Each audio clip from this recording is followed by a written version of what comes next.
lagi, wahai bapakku, lima ta'budu ma la yasma, kenapa engkau menyembah sesuatu yang tidak bisa mendengar, ya, wala yubsir, dan sesuatu yang tidak bisa melihat, wala yughni anka syai'an, dan sesuatu yang tidak bisa memberikan manfaat sedikit pun dalam kehidupanmu. Ibrahim di situ ikhwan masih bertutur kata dengan kata yang lembut dan sopan kepada orang tuanya. Padahal bapaknya ikhwan Azhar adalah pemahat patung dan produsen patung, Pak. Kita melihat hari ini, ketika hari ini anak dan antum menepuk dada kita menjadi aktivis dakwah, kita belajar sunnah. Tapi berapa banyak kita melihat seorang anak ketika baru ngaji Riyadhus Shalihin, baru ngaji Tazkiyatun Nafas, baru ngaji Kitabut Tauhid Syekh Shalih Fauzan, dia pulang-pulang Pak memvonis orang tuanya, menghujat bapaknya, membid'ahkan orang tuanya. Bahkan di sini kita memberikan pelajaran penting, bagaimana Robku dan Robmu memberikan pelajaran penting, menempelkan Quran surat Maryam ayat ke-42 agar anak dan antum ketika hari ini kita meniti jalan apa yang diretas oleh Khalilur Rahman Ibrahim alaihissalam, maka tolong Pak, ketika kita sudah ngaji, kita sudah setiap ahad belajar, mari kita sopan kepada orang tua kita, rawat bagaimana orang tua kita. Dakwah itu ikhwan sebagaimana menanam benih. Tolong, ketika ibu kita mungkin belum menutup auratnya, bapak kita mungkin masih ngerokok, tolong nasihati dengan cara yang lembut. Karena sesuatu yang ma'ruf itu dirubah dengan cara yang ma'ruf, Pak. Sesuatu yang ma'ruf disampaikan dengan cara yang ma'ruf. Dakwah itu sesuatu yang ma'ruf, ikhwan. Dakwah itu menanam benih, bukan menanam racun. Terkadang orang yang kita dakwahi sampai menutup mata, mereka belum beriman kepada Allah. Ya, itu pelajaran yang pertama. Bagaimana kita agar memperhatikan betul bagaimana orang tua anak dan antum, dan kita berkata lembut kepada mereka. Pelajaran kedua, ikhwan jamaah salat subuh Masjid Al Hidayah, yang bisa anak dan antum petik dari kisah Ibrahim alaihissalam. Bagaimana Ibrahim dan Ismail taatnya kepada Allah itu tanpa tapi, dan patuhnya kepada Allah tanpa syarat. Bagaimana ketika Allah Subhanahu wa taala mengabadikan percakapan Ibrahim dengan anaknya yang bernama Ismail alaihissalam, anak semata wayang, Pak. Ditunggu dalam waktu dekade 80 tahun waktunya, Pak. Saya bayangin, Masya Allah, Syekh Sofyan Rohman Al-Mubarakfuri dalam kitabnya Ar-Raqiqul Maktum, Pak, Ibrahim mengunjungi Ismail dan Ibunda Hajar itu kurang lebih 3 kali, Pak. Karena Ibrahim hidupnya bukan di Mekah, tapi di Palestina, bernama bersama Ibunda Sarah.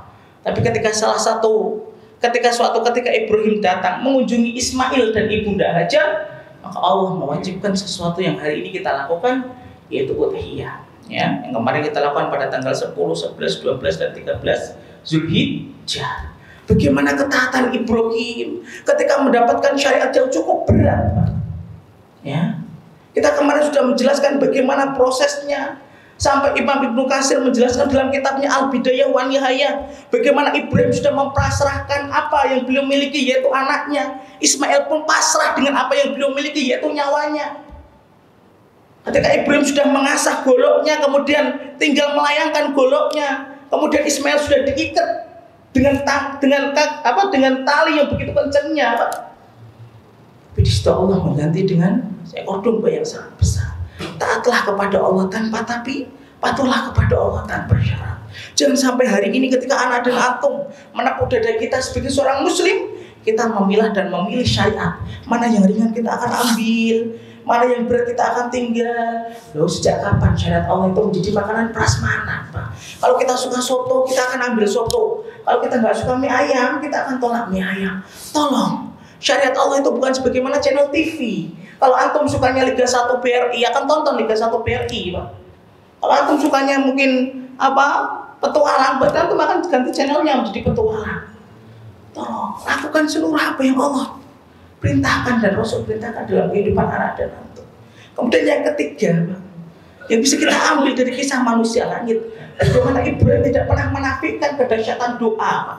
Kalau kita membaca dalam Al-Quranul Karim, ikhwan, berapa banyak doanya Nabi Ibrahim yang Allah abadikan, Pak, melewati lorong-lorong sejarah sampai hari ini. Bukankah Rabbi habli minas sholihin adalah doanya Nabi Ibrahim? Bukankah Rabbana hablana min azwajina wa dzurriyyatina qurrata a'yun waj'alna lil muttaqina imama adalah doanya Nabi Ibrahim? Bukankah Rabbana taqabbal minna innaka antas samiul alim adalah doanya Nabi Ibrahim? Bukankah Rabbi ja'alni muqimas sholati wa min dzurriyyati rabbana wa taqabbal du'a adalah doanya Nabi Ibrahim. Bukankah Rabbana 'alaika tawakkalna wa ilaika anabna wa ilaikal masir adalah doanya Nabi Ibrahim. Kalaulah Ibrahim sekelas Khalilur Rahman masih berdoa kepada Allah Subhanahu wa taala, tolong ana dan antum hari ini sering merubah kenikmatan Allah dengan kezaliman yang kita lakukan. Berapa banyak kita, Pak, dengan sengaja ketika di pagi hari diberi kenikmatan oleh Allah, siang harinya kita sudah maksiat. Ketika siang hari diberi kenikmatan oleh Allah, malamnya secara sembunyi-sembunyi kita sudah maksiat kepada Allah. Tolong, ketika hari ini anak dan antum berlumur dengan dosa. Dulu mungkin kita sebelum hijrah, kita suka menegak khamar, kita suka memakan riba. Tolong perbanyak doa. Doakan anak-anak kita agar mereka menjadi solih. Doakan istri kita, mereka akan menjadi support system. Sebagaimana Ibunda Khadijah menjadi support system bagi Rasulullah Muhammad SAW. Pelajaran keempat yang bisa kita ambil dari kehidupan manusia langit bernama Ibrahim alaihissalam, yaitu bagaimana Ibrahim mendapatkan perlawanan, Pak, ketika beliau mendakwakan tauhid ketika di Babilonia. Bagaimana Namrud ketika memusuhi Ibrahim bukan dengan lisan saja, tapi apa yang dilakukan oleh Namrud, Pak, ketika di Babilonia, membakar. Dan hari ini konteksnya masih sama. Berapa banyak seorang dai, seorang ustadz, seorang habib yang lurus, mereka bukan ditentang dan dimusuhi dengan lisan saja, tapi dengan tangan dan kekuasaan orang yang tidak suka dengan dakwahnya Allah Subhanahu wa taala. Ibrahim, Pak, sampai disiapkan kayu yang sangat gede, kayu yang sangat tinggi, Pak. Bahkan sampai Imam Ibnu Katsir dalam kitabnya Al-Bidayah wa Nihayah F1 itu menjelaskan sampai ada seorang nenek tua, Pak, matanya buta di tengah hutan itu, ditanya oleh cucunya, "Nek, kenapa kamu menangis? Kamu sedih ya Ibrahim mau dibakar?" "Saya nggak sedih. Justru saya sedih karena saya tidak bisa menyumbangkan kayu secara kolektif kepada Namrud untuk membakar Ibrahim alaihissalam." Dari situ sampai Imam Ibnu Katsir itu menjelaskan, seandainya itu burung lewat di atasnya unggun api dan kayu yang sudah ditinggikan oleh Namrud, burung itu seketika akan matang. Ya, ternyata dakwah risikonya gede. Dakwah pasti memiliki musuh. Bisa jadi musuhnya dari ring pertama kita. Bukankah Rasulullah musuhnya dari ring pertamanya, Pak? Siapa itu? Paman beliau, Abu Lahab, Abu Jahal. Bukankah Nuh musuhnya adalah ring pertamanya beliau? Siapa itu? Istri beliau dan anaknya. Bukankah Nabi Lut musuhnya adalah ring pertamanya? Siapa itu? Istrinya. Dari situ menunjukkan bisa jadi Allah memberikan ujian dalam teras kehidupan antum dari orang yang paling dekat. Berikan dakwah yang terbaik, sabar, dan yang terakhir, bagaimana kita harus berkontribusi dalam dakwah. Ketika Namrud sudah meninggikan itu bangunan untuk membakar Ibrahim dari kayu itu, Pak, tidak ada binatang yang menolong Khalilur Rahman kecuali dua. Satu apa, Pak? Semut. Yang kedua kodok. Kita lihat kontribusi semut dan kodok. Ketika api itu sudah dinyalakan oleh Namrud, semut tahu bagaimana api yang sudah menyala itu sangat gede, Pak. Dia tahu kalau dia ngambil air nggak mungkin bisa memadamkan api yang sangat gede. Tapi dilihat bagaimana loyalitas keberpihakan semut menolong Ibrahim dalam kebenaran. Kata pun sama, Pak, mengambilkan air untuk disemprotkan. Tahu kata air ini nggak akan ngefek ke api, tapi minimal dia berkontribusi dalam kebenaran. Bukankah laba-laba, Pak, itu berkontribusi dalam membantu dakwahnya Rasul? Ketika Rasulullah dikejar oleh orang-orang Quraisy, kemudian Rasulullah masuk ke dalam gua, kemudian laba-laba itu membuat jaring-jaring, Pak, sampai orang-orang Quraisy itu menduga nggak mungkin Muhammad itu masuk ke dalam gua ini. Kalau Muhammad masuk, pasti jaring laba-laba ini sudah rusak. Lu kalau lah laba-laba, kodok, semut masih berkontribusi dalam dakwah, mari anak dan antum, ketika hari ini mungkin ada yang dilapangkan dalam rizkinya, mungkin ada yang dilapangkan dalam dunianya, mari kita berkontribusi. Kita dengarkan saudara-saudara kita dari Yayasan Baitul Maqdis, Pak, menyampaikan bagaimana beliau membantu saudara-saudara dan antum untuk masuk Islam di wilayah Provinsi Nusa Tenggara Timur. Mungkin saya mukadimahnya cukup sekian, Pak, karena ada tamu dari saudara kita dari Yayasan Baitul Maqdis. Insya Allah kita lanjutkan kajiannya pada bulan Muharram. Kita ambil berapa pelajaran yang bisa kita ambil petik dan ibrah dari bulan Muharram. Diingat, Pak, tidak ada waktu yang paling Allah cintai. Yang pertama adalah 10 hari terakhir di bulan Ramadan. Yang kedua adalah 10 hari pertama di bulan Zulhijjah, identik dengan Nabi Ibrahim. Dan yang ketiga, sebentar lagi kita akan masuk 10 hari pertama bulan Muharram, identik dengan Nabi Musa alaihissalam. Insya Allah kita akan bahas apa peristiwa yang terjadi di bulan Muharram agar anak dan antum mendapatkan istifadah, mendapatkan manfaat yang bermanfaat dalam kehidupan anak dan antum. Mungkin saya cukupkan, saya berikan waktu kepada para asatidz dari Yayasan Baitul Maqdis. Saya cukupkan. Assalamualaikum warahmatullahi wabarakatuh.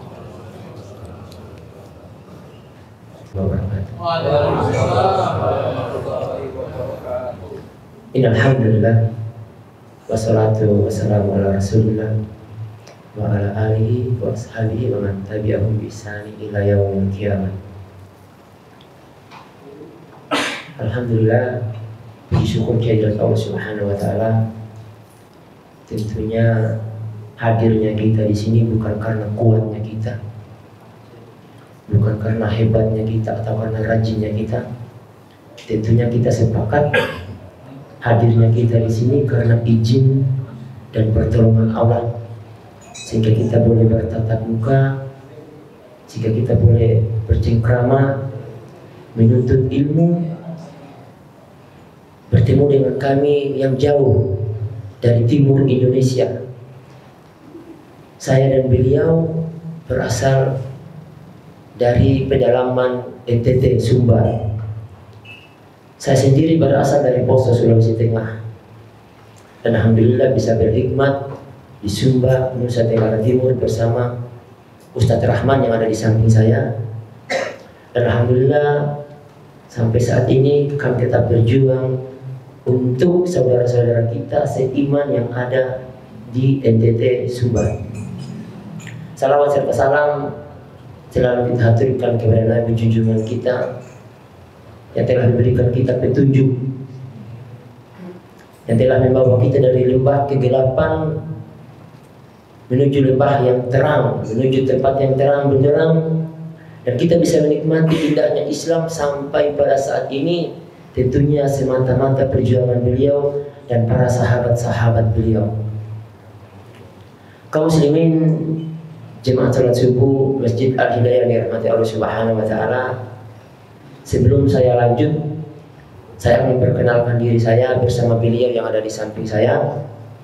Nama saya Jamie Mama, yang alhamdulillah pada 2014 telah berubah menjadi Ahmad Al-Musayyab. Pada tahun 2014 saya bersama istri saya,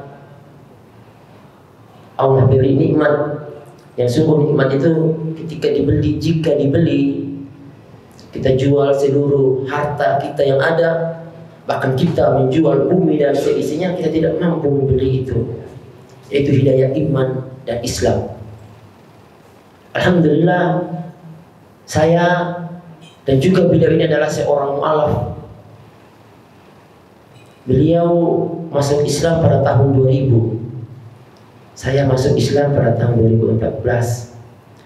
Kemudian pada tahun 2016 saya menuntut ilmu di pondok pesantren Darussahadah Simo Boyolali. Mengapa saya menuntut ilmu? Karena saya mengambil ibrah atau belajar ketika saya masih kafir. Mengapa saya tersesat? Karena saya mengamalkan sesuatu yang tidak ada tuntunannya. Saya mengamalkan sesuatu yang bertentangan dengan ajaran-ajaran Alkitab. Dan saya menjalankan doktrin yang tidak berdalil dan tidak berdasar. Makanya saya ketika masuk Islam, saya komitmen untuk belajar dan menuntut ilmu serta mengamalkan apa yang diajarkan oleh Nabi kita, Nabi Muhammad SAW. Itu komitmen saya. Alhamdulillah, saya bersama beliau Allah pertemukan di Tanah Sumba. Ya sebetulnya Masya Allah, saya berasal dari Poso, kok bisa berada di Sumba. Jadi 2016 saya sedikit cerita Pak ya. Mungkin agak banyak sedikit. Jadi 2016 saya belajar di Pondok Pesantren Darus Sahada dan semuanya dibiayai oleh Yayasan Baitul Maqdis. Saya disupport oleh Yayasan Baitul Maqdis 2016 sampai 2018. Kemudian 2018 saya pindah ke Jakarta.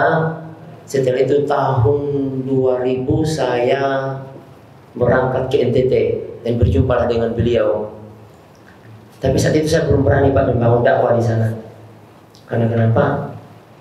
Jumlah kita hanya 5%. Umat Islam hanya 5% di sana Pak. Dan lumayan Pak. Saya ketika masuk satu wilayah yang dimana itu mayoritas, saya teringat Pak dengan kampung halaman saya. Karena kenapa? Pernah terjadi konflik horizontal dan saya terlibat di dalamnya. Ya, saya terlibat.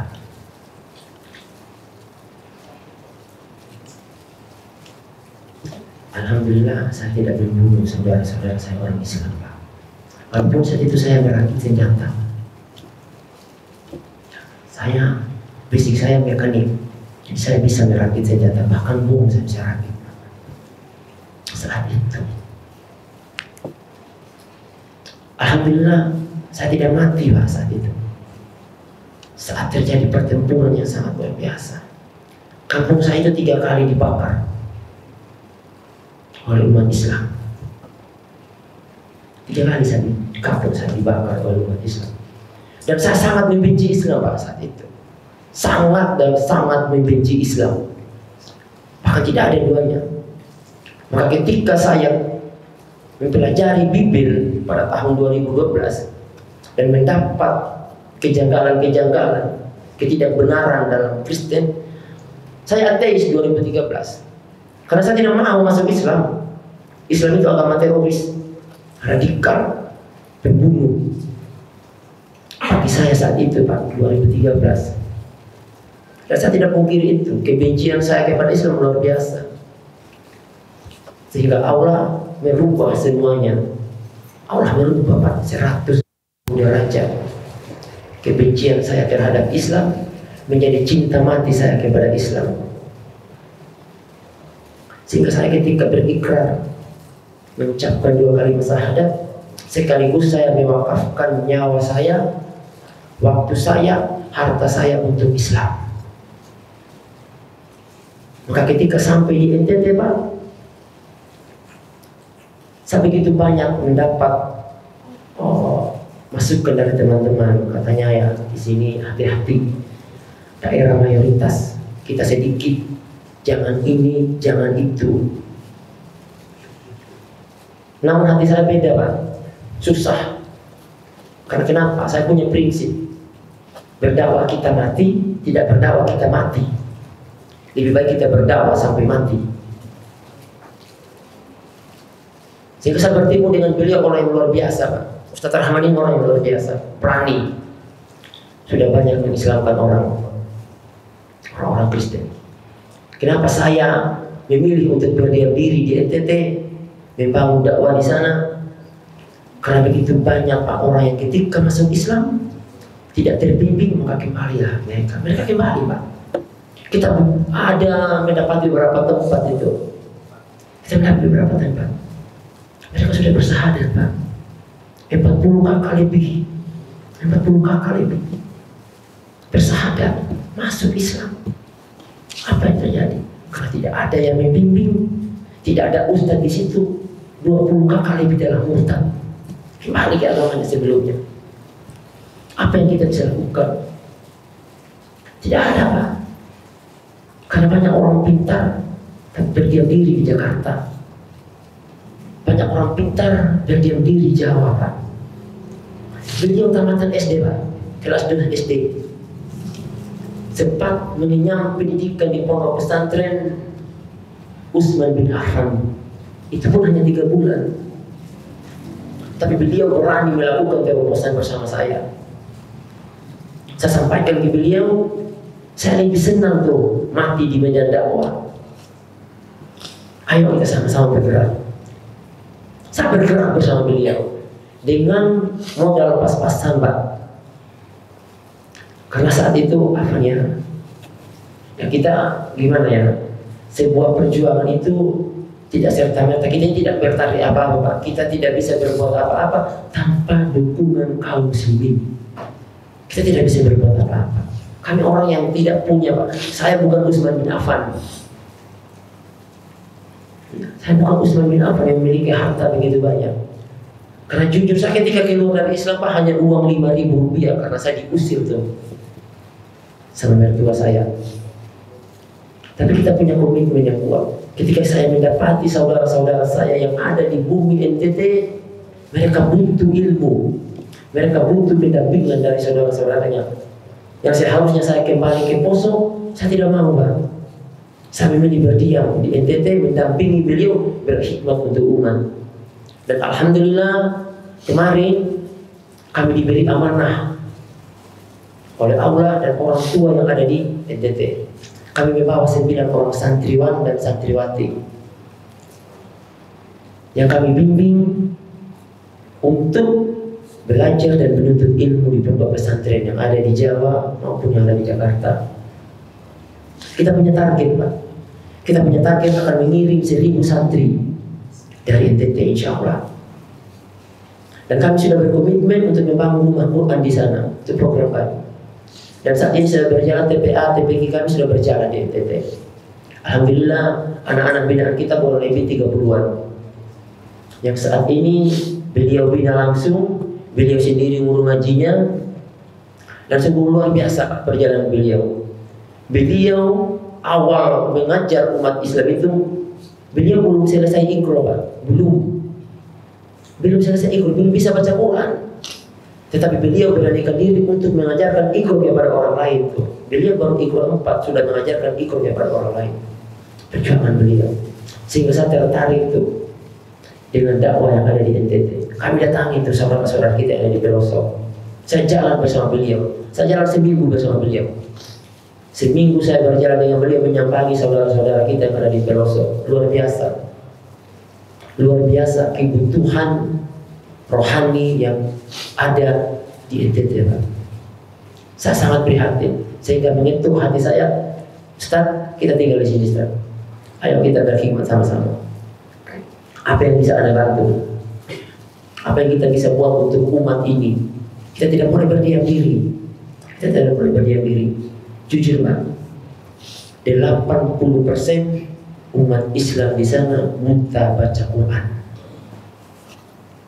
80%. Hatta anak SMA sudah tamat SMA Pak, tidak bisa baca Al-Quran. Itu pun Iqra, kebanyakan Iqra cuma sampai Iqra 2, Iqra 3, montok 4. Sehingga dia menyentuh pintu hati saya, ya Allah, ya Rabb. Allah telah memberi saya suatu nikmat, telah memberi saya hidayah, iman dan Islam. Saya harus berbuat untuk agama Allah. Sehingga kita membuat program-program yang sangat luar biasa. Kita buat perpustakaan Islam. Kami rangkul anak-anak mereka. Kami ajak mereka untuk bisa menjadi anak-anak Islam yang cerdas. Anak-anak Islam yang bisa membaca Al-Quran. Anak-anak Islam yang intelektual, yang sehingga mereka tidak mudah terprovokasi, tidak mudah dibujuk rayu oleh supermi dan telur ayam.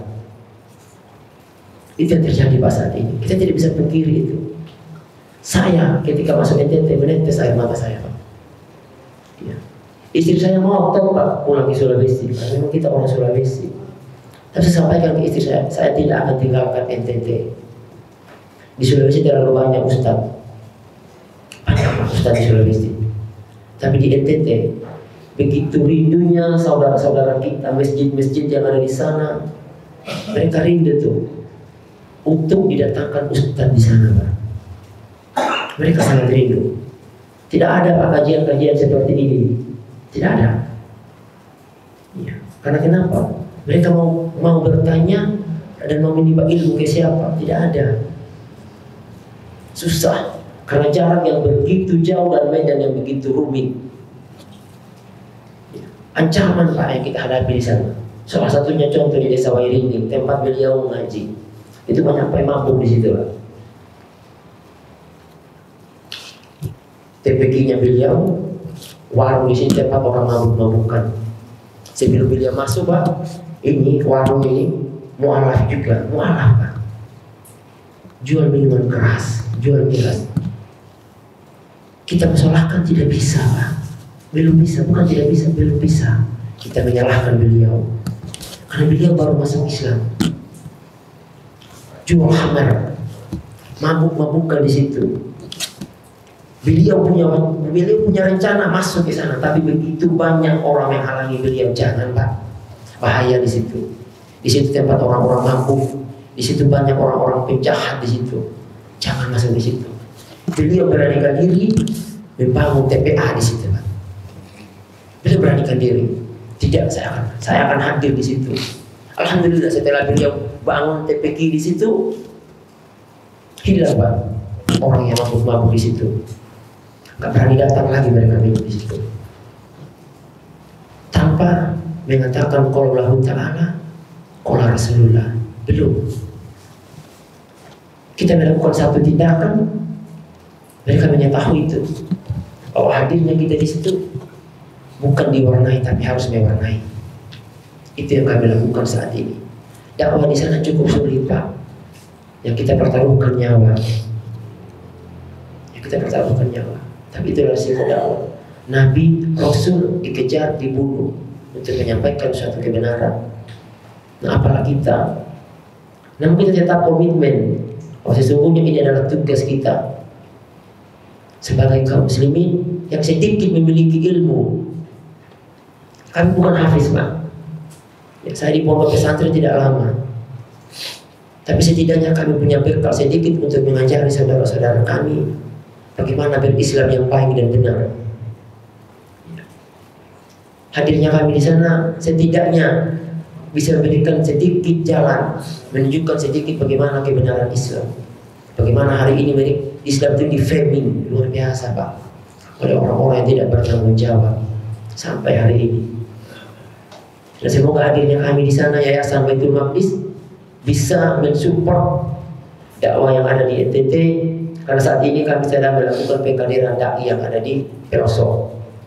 Ya, semoga ini bukan hanya 9, tapi kami punya target 1000 santri akan kami kirim dari NTT. Jadi program kami saat ini, kami telah membangun TPI, TPA, dan hari ini kita punya program membangun masjid-masjid yang dimana di situ ada umat Islam, kami bangun masjid. Di mana ada umat Islam, kita bangun masjid, kemudian kita tempatkan para ustaz di situ. Kenapa? Kami tidak mau Pak merenovasi masjid yang ada di NTT. Banyak sih masukan, Pak, kita butuh renovasi masjid. Kami sampaikan, kami belum ada program untuk renovasi masjid. Karena bagi saya pribadi, saya tidak mau renovasi masjid Pak ya. Saya ingin merenovasi keimanan kita dulu itu, memperbarui akidah kita dulu. Ketika nanti iman kita sudah bertumbuh, tentunya jemaah akan banyak Pak. Sehingga tanpa kita membantu mereka, mereka sendiri itu yang akan berantusias untuk membangun masjidnya. Nah hari ini yang kita lakukan, membangun masjid di daerah-daerah yang ada Islamnya. Karena hari ini Pak, di NTT itu banyak beberapa titik lokasi yang betul-betul tidak ada masjid. Kaum muslimin ada di situ. Ada 30 kakak, ada 8 kakak, 15 kakak, tapi tidak ada masjid. Sehingga mereka saya bertanya, Pak, kalau sholat yang mana Pak? Kita kalau sholat Pak 20 kilo, ada yang 4 kilo. Itu baru dapat masjid. Terus kalau Ramadan, ya kita kalau Ramadan Pak, sholat di rumah masing-masing. Kalau Id kapan Pak? Kalau sholat Jumat, ya kita berangkat Pak. Bahkan ada Pak, di satu tempat itu berjalan kaki setengah hari itu perjalanan. Jadi dia berangkat pagi-pagi itu.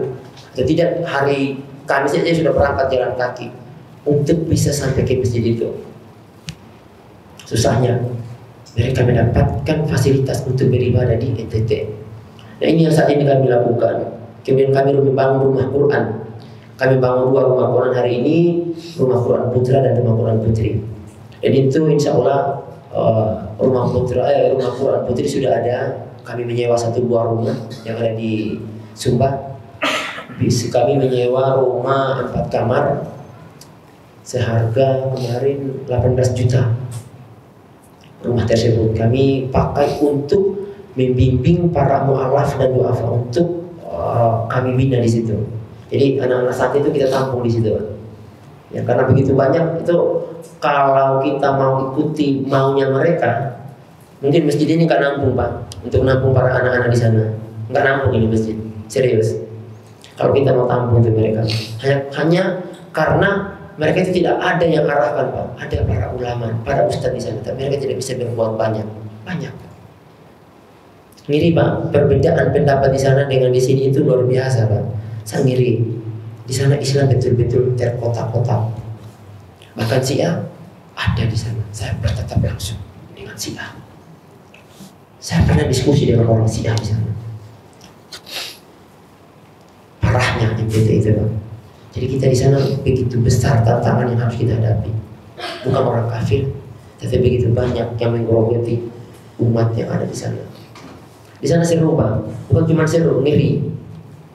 Dakwah di sana, karena kalau di sini masih mendingan Pak. Dakwahnya itu ya kita beda pendapat yang mafhum. Di sana enggak Pak, terpecah-pecah.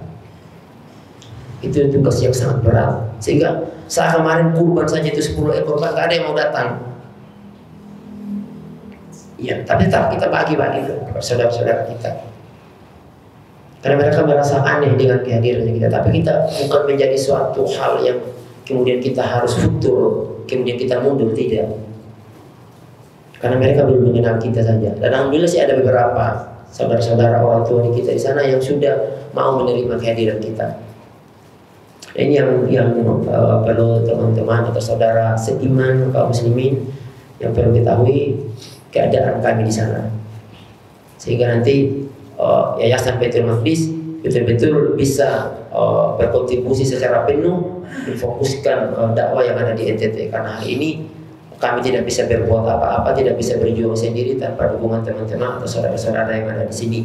Bukan hanya di sini, bahkan saya aktif di media sosial mengajak saudara-saudara, teman-teman untuk bersama-sama kita membangun dakwah yang ada di NTT. Karena sesungguhnya mereka adalah saudara-saudara kita, mereka adalah orang-orang pelosok yang ingin mengetahui ilmu agama, tapi minimnya fasilitas, minimnya guru-guru ngaji, sehingga mereka terlantar. Mereka tidak bisa berbuat apa-apa, mereka tidak tahu harus menimba ilmu kemana.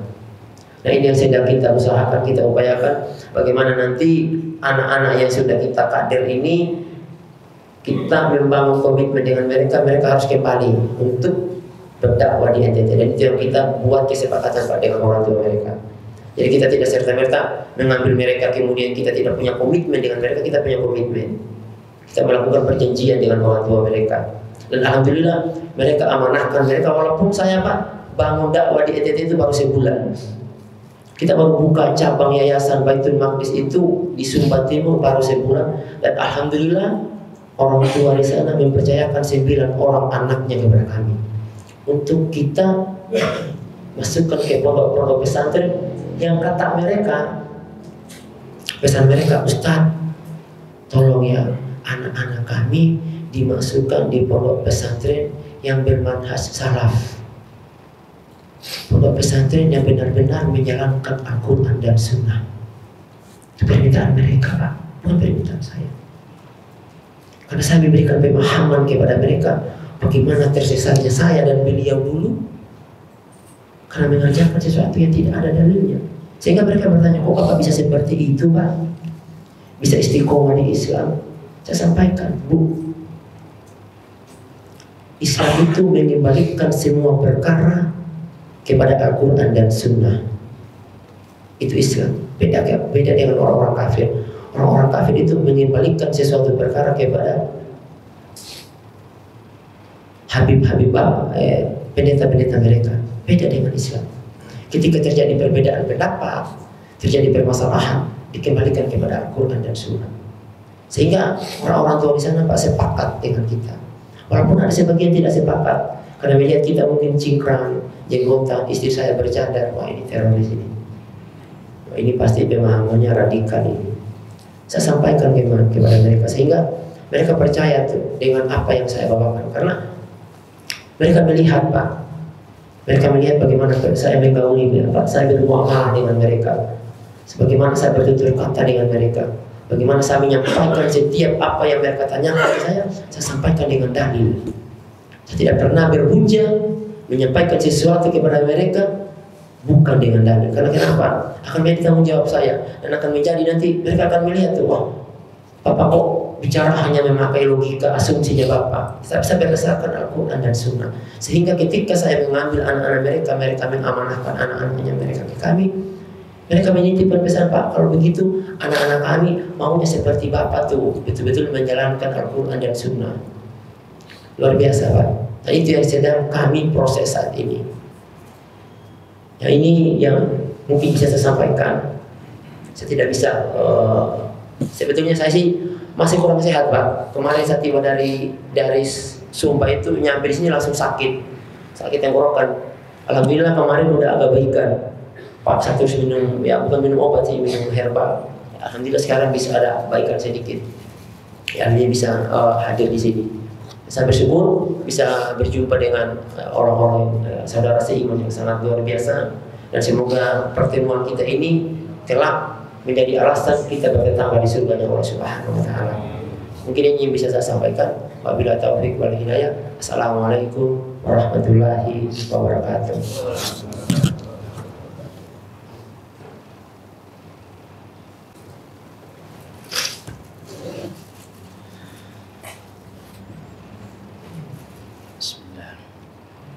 Assalamualaikum warahmatullahi wabarakatuh.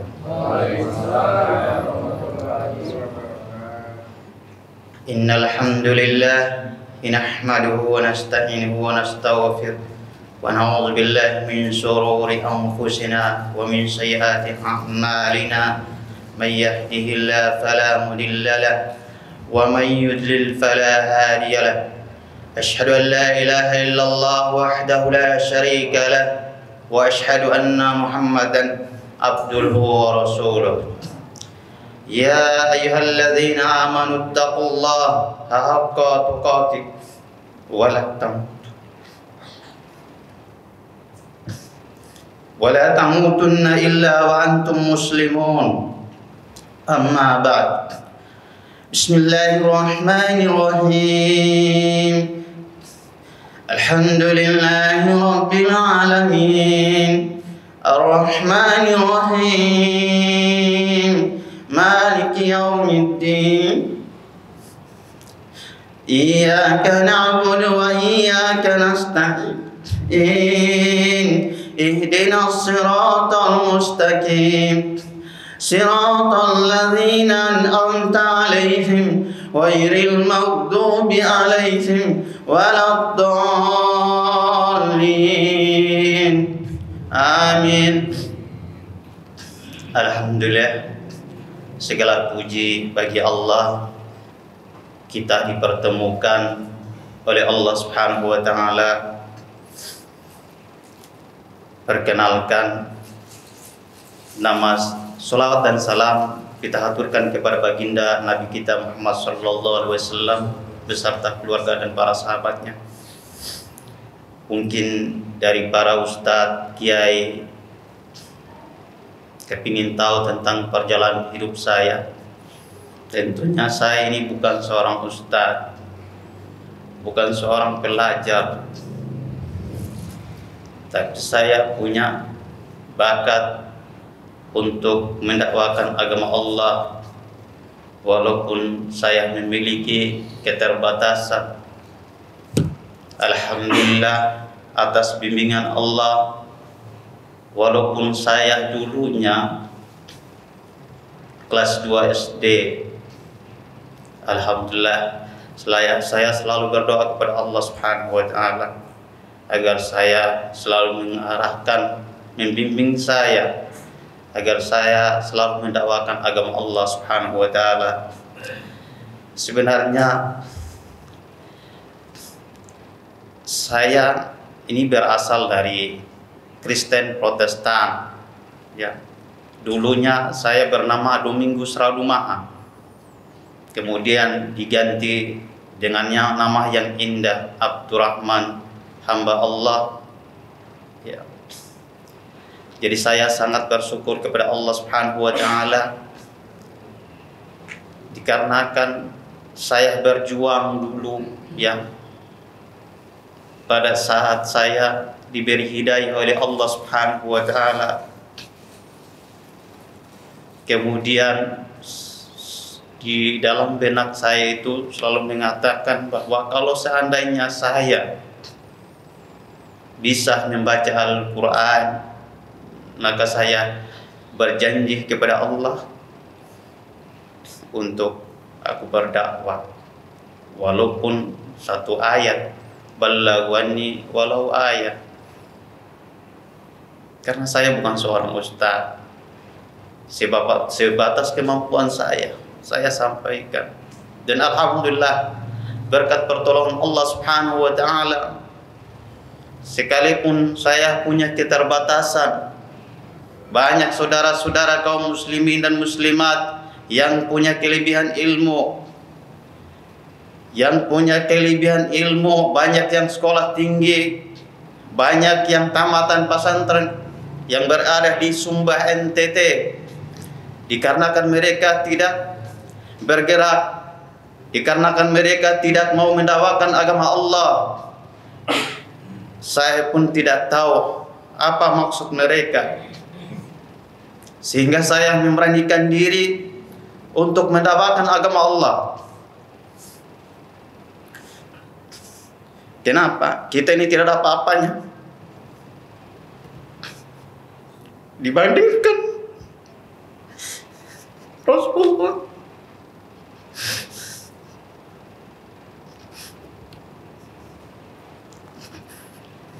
Dibandingkan para sahabat, Rasulullah tidak ada. Ya Allah, Rasulullah tidak ada.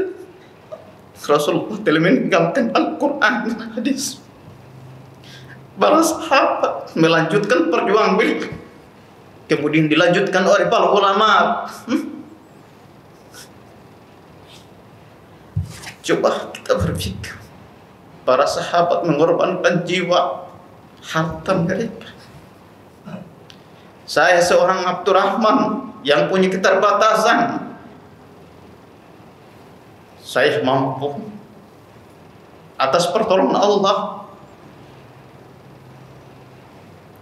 Saya selalu berdoa kepada Allah, ya Allah, bimbinglah saya. Seandainya saya bisa baca Al-Quran, maka saya akan mengajarkan kepada orang lain. Alhamdulillah, Allah membimbing saya. Dalam 2 minggu saya bisa membaca Al-Quran, walaupun itu Iqra'. Saya memberanikan diri untuk mengajarkan kepada saudara-saudara saya yang berada di pelosok, yang mana saudara-saudara saya yang berada di pelosok itu banyak yang murtad dikarenakan kita kaum muslimin lemah, dikarenakan kita kaum muslimin memikirkan diri sendiri, memikirkan dunia. Ada yang di kantor hanya memikirkan kantornya, ada yang berdagang memikirkan dagangannya, sehingga dia tidak mempedulikan saudara-saudaranya yang berada di pelosok sana, sehingga dia tidak mempedulikan saudara-saudaranya yang ada di pelosok NTT. Bukan tidak ada yang berilmu, bukan tidak ada. Bahkan saya pernah diancam, ya, ketika ada seseorang yang datang meminta untuk masuk Islam kepada saya. Ketika saya diminta untuk disahadatkan, tiba-tiba keluarganya mengancam saya, jangan coba-coba Abdurrahman mengislamkan sabnya saudara. Saya katakan, bukan saya yang memaksa dia, sebab Islam itu tidak pernah memaksa seseorang untuk masuk ke dalam Islam. Tapi dia datang kepada saya, Bukan Anda yang saya Islamkan. Kalau dia permintaan dari dia, maka saya siap untuk Islamkan dia. Asalkan bukan saya memaksa dia, karena Islam tidak pernah memaksa seseorang untuk masuk ke dalam Islam. La ikraha fid din. Tidak ada paksaan di dalam memasuki agama Islam. Saya katakan orang itu. Bahkan dia mengatakan, kalau kamu coba-coba ya mengislamkan sabnya saudara, punya kepala di lain tempat, badanmu di lain tempat, itu urusan belakang. Yang penting saya tetap syahadatkan dia. Saya akan tanyakan dia, kamu mau Islam sekarang atau terserah, saya akan tetap Islamkan. Kemudian anak itu dia mengatakan, saya mau Islam sekarang juga. Oke, saya taruhannya. Kalau saya tidak mengislamkan dia, justru saya yang akan bertanggung jawab di hadapan Allah Subhanahu wa taala. Kenapa? Dikarenakan karena kita takut ancaman itu. Bagaimana dulu para sahabat diseret, dibunuh, dikejar-kejar. Kita sekarang enak-enakan. Ya. Enak benaran kita sekarang. Dibandingkan para sahabat, tidak kenal waktu, tidak kenal malam. Mereka memperjuangkan agama Allah. Maka ada yang bertanya, Abdurrahman, kenapa antum itu berani sekali untuk mengajarkan Al-Quran kepada orang lain, sementara kamu itu masih Iqra 6? Ya, itu yang saya tunggu. Kenapa kalian tidak datang mengajar ngaji yang bisa membaca Al-Quran? Padahal Rasulullah SAW bersabda, khairukum man ta'allama al-Qur'an wa 'allam. Sebaik-baiknya orang yang mengajarkan Al-Qur'an, yang mempelajari Al-Qur'an dan mengajarkan kepada orang lain. Kenapa kita diam? Padahal kita dengar kita punya saudara-saudara yang sudah murtad, tadinya masuk Islam, kemudian mereka kembali dikarenakan mereka tidak belajar tentang Islam, dikarenakan mereka kita tidak memberikan ilmu agama kepada mereka. Kita santai. Apa karena kita bangga kita ini mayoritas? Jangan kita bangga dengan mayoritasnya kita. Ya. Jangan kita bangga. Coba kita lihat di negara-negara lain seperti apa? Filipina dulunya. Kalau di dalam sejarah itu dulu mayoritas. Sekarang apa? Menjadi minoritas. Apakah kita ingin seperti itu? Saya, bapak-bapak sekalian, alhamdulillah saya mengislamkan orang walaupun saya terbatas. Sejak saya umur 16 tahun 2 orang yang saya islamkan. Kemudian 2020 alhamdulillah sudah 14 orang. Dan masih ada lagi yang, sedangkan keluarga saya sudah alhamdulillah sudah 7 orang yang saya islamkan. Bukan karena Abdurrahman punya ilmu yang tinggi, bukan karena Abdurrahman punya pendidikan yang tinggi, tidak. Ada yang bertanya, Abdurrahman, kan kamu kan hanya cuma kelas 2 SD. Iya. Jadi saya tidak pernah bangga dengannya. Walaupun saya kelas 2 SD, saya tidak pernah pesimis. Saya selalu optimis karena saya selalu bersama dengan Allah Subhanahu wa taala. Saya tidak pernah gentar, tidak pernah takut selagi saya di jalan yang benar. Jadi harapan kami, saya juga berterima kasih kepada Ustadz Jemi karena dulu memang dia adalah seorang pejuang. Kemudian Allah membalikan hati beliau untuk mendapatkan hidayah, dan kami pun dipertemukan oleh Allah Subhanahu wa taala. Sebelumnya kami tidak pernah kenal. Dia orang Sulawesi sedangkan saya orang Sumba. Dikarenakan beliau mendengar saya bahwa saya itu selalu membuat kegiatan. Jadi tempat pengajiannya saya itu tidak dekat Pak, jauh. Dari kota itu 25 kilo. Pulang balik 50 kilo. Kenapa saya lakukan itu? Saya bukan orang kaya Pak. Saya hanya cuman jual keliling. Dari pagi itu, dulu pernah saya kerja di orang jualan kue Pak. Jujur aja.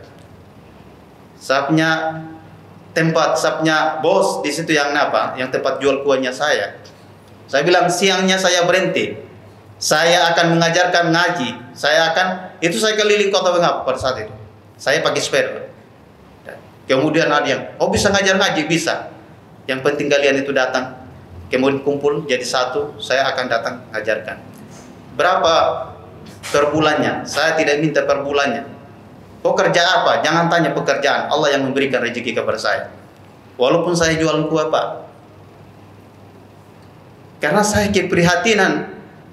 Anak muslim pada saat itu banyak yang tidak tahu membaca Al-Quran. Bahkan orang-orang tua tidak tahu membaca Al-Quran. Itu bayangkan, karena kepedulian kita terhadap Al-Quran itu tidak ada. Tidak pernah belajar ini Islam, hanya Islam KTP saja. Maka dengan adanya beliau, dulu saya jalan ibaratkan satu kaki. Alhamdulillah dengan adanya beliau, maka menjadi lengkap lah. Dan saya tambah semangat, Pak. Ya. Dengan adanya beliau. Bahkan kemarin kita sudah berkunjung ke 4 kabupaten. Dengan adanya beliau. Karena dulunya saya hanya terbatas di Sumba Timur, ya. Dan itu di daerah-daerah yang rawan. Di tempat yang seperti beliau bilang, dulunya tempat anak-anak mabuk di situ. Saya buat pengajian di situ. Saya buat TPA di situ. Alhamdulillah akhirnya ibu itu juga dijauhi oleh orang-orang mabuk. Sekarang adalah tempat untuk dibangunkan musola. Dan itu sangat mereka support. Bahkan bukan cuma saja dari kalangan muslim, justru yang memberikan lahan untuk dibangunkan musola adalah dari non itu sendiri. Jadi kami sangat bersyukur kepada Allah Subhanahu wa taala. Dan saya sendiri, Pak, baru kali ini menginjak Pulau Jawa. Baru kali ini, Pak, bertemu dengan saudara-saudara saya yang ada di kota Jakarta. Sebelumnya saya hanya cuma di Sumba, Pak. Saya itu memang setiap hari tidak ada waktu, Pak. Ya, kalau yang lain itu hari Minggu ada istirahat, kalau saya tidak. Saya itu selalu jalan aja. Dan saya memang bukan orang yang berilmu, Pak. Dan saya juga tidak pantas sebetulnya disebut ustaz, karena saya ini nanti akan dimintai pertanggungjawaban oleh Allah Subhanahu wa taala. Fas'alu ahlu zikr, dan saya tidak pantas untuk ditanya. Karena fas'alu ahlu zikr itu adalah para ulama. Dan saya hanya membaca buku yang dikarang oleh para ulama dan saya akan menyampaikan itu. Dan ketika ada pertanyaan-pertanyaan, saya bilang jangan tanya kepada saya, tanya kepada ahlinya. Karena saya bukan ahlinya. Saya sebatas kemampuan saya menarik saudara-saudara saya untuk ngaji. Kemudian ada yang mau Islam, ya sudah silakan, saya akan Islamkan, akan seperti itu. Mungkin ini saja yang saya dapat sampaikan. Wabillahi taufiq wal hidayah. Wassalamualaikum warahmatullahi wabarakatuh. Waalaikumsalam.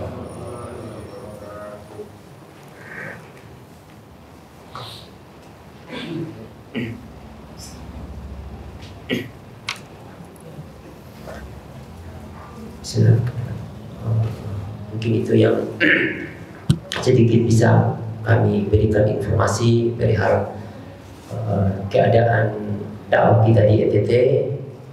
Ya, semoga ini bisa menjadi tonggak awal berdirinya dakwah Ahlus Sunnah wal Jamaah yang ada di NTT. Mohon doanya, kami sangat membutuhkan doa teman-teman, doa saudara-saudara saya yang ada di sini di seluruh pelosok negeri.